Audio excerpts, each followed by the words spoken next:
ছোট ছোট চিংড়ি মাছগুলি আজ ভর্তা হবে, তো ভর্তার জন্য আসলে টেলে নিচ্ছি।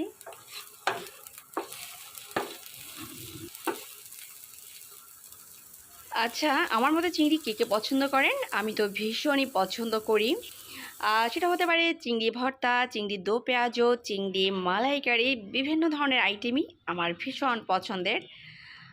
এই তো চিংড়িটা আমার টেলে নেওয়া হয়ে গিয়েছে, দেন আমি আসলে ব্যালেন্ডারেই ভর্তাটা করে নেব। আজ টুকিটাকি যা যা রান্না করেছি সেটাই শেয়ার করব। তো এখানে কলমি শাক ভাজি করেছি আমি, আর হচ্ছে কাতলা মাছের মাথা দিয়ে মুগ ডাল দিয়ে মুড়ি ঘন্ট করেছি। আসলে এটা আমি তেমন একটা করি না, খুব কমই করা হয়। তো মাঝে মাঝে আসলে একটু খেতেও মন চায়। আর করেছি করলা ভাজি। এই গরমে আসলে রেগুলার করলা ভাজিটা রাখতে পারলে খুবই ভালো হয় খাবার মেনুতে। তো আমি চেষ্টা করি ইদানিং করলা ভাজিটা রাখার জন্য। তো এই হচ্ছে আমার মোটামুটি রান্না। আর রান্না করেছি আমি কাতল মাছ দিয়ে আলু দিয়ে ভুনা ভুনা করেছি।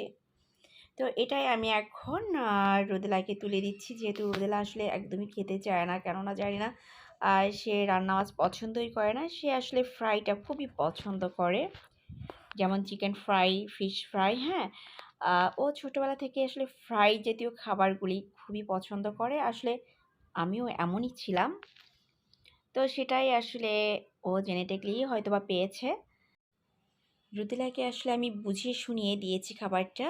তো দেখা যাক সে কতটুকু খায়। যতটুকুই খাক না কেন আলহামদুলিল্লাহ।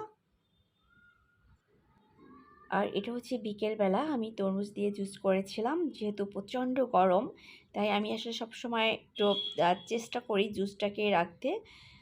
যেহেতু এই গরমের জুস কিন্তু খুবই ভালো লাগে আর খেতে।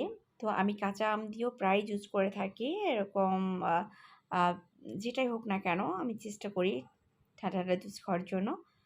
তো আজ আর বাড়াচ্ছি না, আজ এখানেই শেষ করছি। সবাই ভালো থাকবেন এবং আমার জন্য বেশি বেশি দোয়া করবেন।